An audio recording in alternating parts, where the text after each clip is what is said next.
Hey guys, welcome back to my craft room and back to Crafty Christmas. So today we are doing Rosette candies, like just some little stocking stuffer treats, or even you can make like a little bouquet of them. Ooh, that would be fun.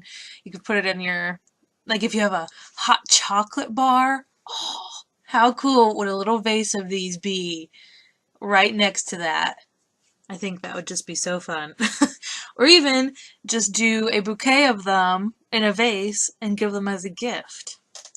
So I have two different kinds here, two different candies that you could possibly do. I did a candy cane and then I did a sucker, but it really kind of works with just about anything that you can slide into the little backer that we put on there. So even you could do it on a pencil. You could even just make a rosette wand and put it on like a paper straw.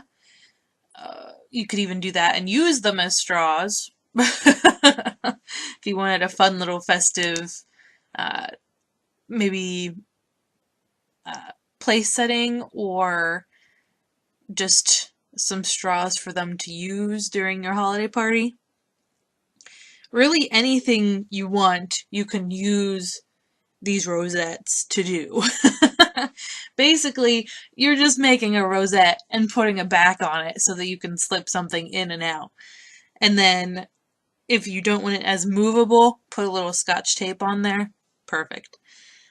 So to make the rosettes for these ones, I did, for the candy cane ones, I did 12 by 1.5 strips of paper, and I scored it 1.5, or I scored it half an inch. These ones that I'm showing right now are 6 by 1.5, and then I score at half an inch. These ones are more kind of girly, I guess. So I went with a more like light blue and purple and pink and white, or kind of like a silvery white paper pad. And then I did a My Little Pony tag that I had found at Walmart last year.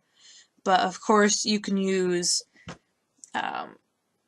any kind of image that you want. On the candy cane ones, I do just some images that I made during Crafty Inktober, and I just printed those off and colored them up.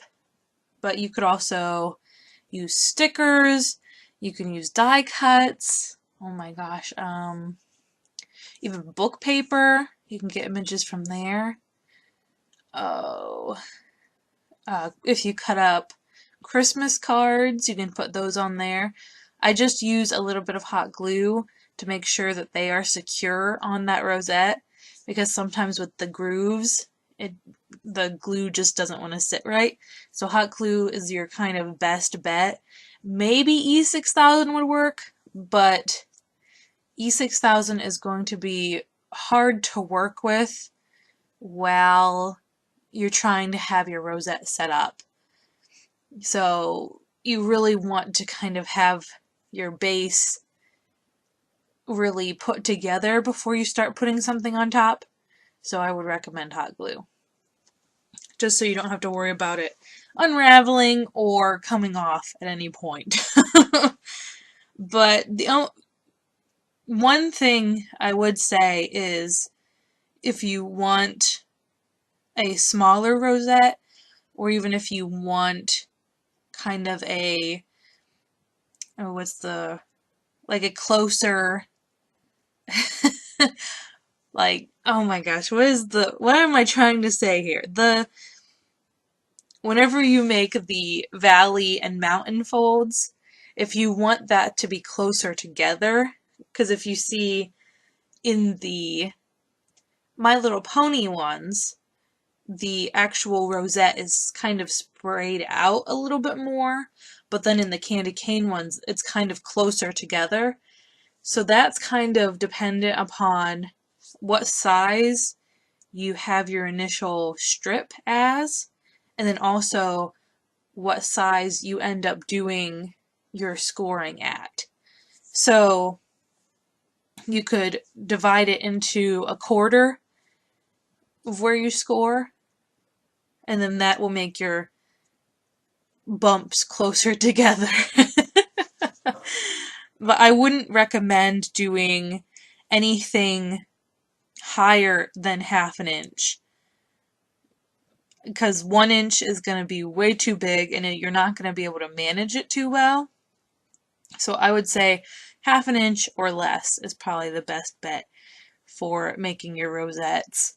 Also, another good thing is to make sure to actually line up your papers. Like make sure they're actually doing mountain valley when you put them together. And then when you do put them together, it's always good to keep your hand on the rosette while you put your glue on your either image, or if you're doing a die cut and then an image, always put your glue on and then kind of just maneuver your hand over a little bit, but you're still holding on to your rosette to keep it nice and firm, and then you can put it on top really fast and then set it down with your hand.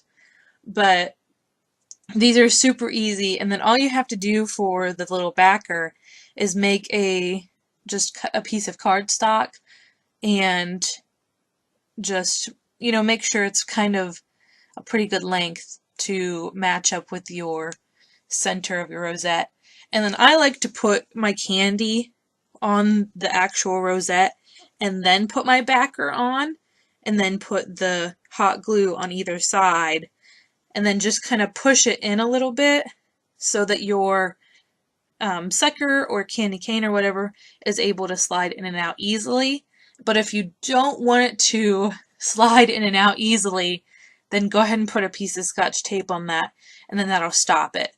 But then when somebody wants to actually slide it out, they can just take the tape off and then slide it out. So those are my candy rosettes, or rosette candies, whatever you want to call them. I hope these are a pretty good inspiration. Oh my gosh. Inspiration for you. And they are very easy to make. If you do have some trouble with the rosettes at first, let me tell you, everybody does. It takes a little bit of trial and error, but eventually you can get the hang of rosettes, and then you'll still only get a few that you have a little bit of a hassle with.